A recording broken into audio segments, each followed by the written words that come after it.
আপনারা জানেন কি, এই পৃথিবী ছেড়ে চলে যাওয়ার পর আমাদের আসল ঘর হচ্ছে কবর। আর এই কবর প্রতিদিন আমাদেরকে বলে, হে দুনিয়ার মানুষ, এই কবর আসার আগে তোমরা 5টা জিনিস নিয়ে আসবে।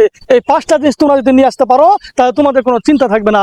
তো বন্ধুরা, এই 5টা জিনিস কি কি চলুন আমরা জেনে আসি। তো বন্ধুরা, যদি আপনারা এই ধরনের কবরের ভিডিওগুলো পেতে চান তাহলে এই ভিডিওটিকে একটা লাইক করুন এবং এই চ্যানেলটিকে একটা সাবস্ক্রাইব করে দিন, যাতে করে এই ধরনের ভিডিও বানানোর আগ্রহ আমাদের আরো বাড়ে। তো আসুন আমরা জেনে আসি সেই 5টি জিনিস কি কি।